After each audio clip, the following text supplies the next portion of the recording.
Kot with the Chicago Tribune here. Day 2 of Lollapalooza is winding down. We're right outside Columbus Avenue. A lot of traffic, a lot of foot traffic.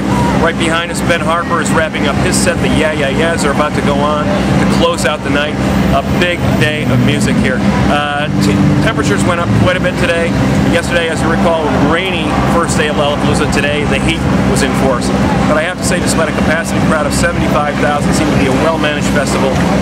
There was plenty of water. There seemed to be plenty of medical staff on hand to handle any kind of emergencies. Didn't hear about any problems from that standpoint, logistical standpoint. But the crowd at the Butler Field area on the north end of Grant Park was one of the most massive crowds I've ever seen at a live concert event in Chicago history, and I am not exaggerating. Between the Arctic Monkeys, the UK band playing at the north end of the field, followed by Santi White immediately after, you literally could not move in that field. Had the crowd not been as well behaved as it was, it potentially could have been a dangerous situation. I got some text messages from some friends from out of town saying, is this place oversold?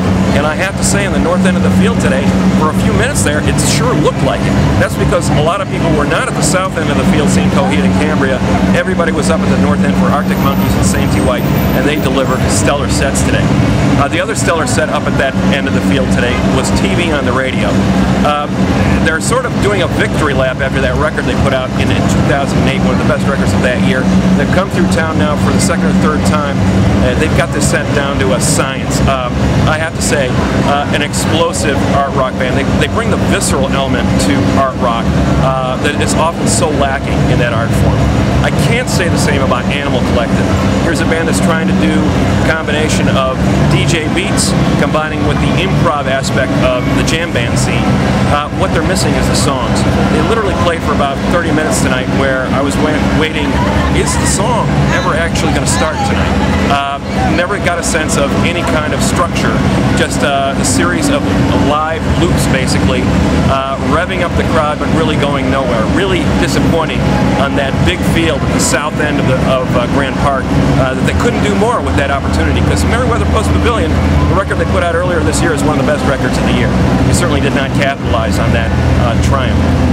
Earlier in the day, the two best things I saw, Donnie Harrison, the son of Beatle George Harrison, with his band, the New No 2. Great guitar player, shares some of the vocal inflections of his dad, but otherwise a totally new thing. Noise rock meets an art rock thing with his new band. A few more songs would help, but the sound is there, and Donnie is a presence on stage. He's definitely got a chance to make a name outside of the shadow of his father. And the other artist that blew me away earlier in the day was Ida Maria out of Norway. What a pistol. She and a three-piece backing band. A performance that really rivaled some of the more energetic performances I've seen at Lollapalooza in recent years. In fact, when she closed with Iggy Pop's I Want to Be Your Dog, it brought back fond memories a couple of years ago when the Ig and the Stooges filled the stage with dancers. Ida Maria brought that same kind of energy to her set tonight. There's plenty more music to talk about. If you want to read about it, we've got a blog with complete coverage. Read below this video. You're going to get complete coverage for all of today's acts as well as yesterday's. On Sunday, if you come, make sure you wear proper footwear. I'm talking to the medical staff over here, and they're saying the biggest single health issue at the festival is people with improper footwear suffering blisters. So make sure you pack the right pair of shoes tomorrow. Broken-in pair of shoes, not a new pair, not your flip-flops.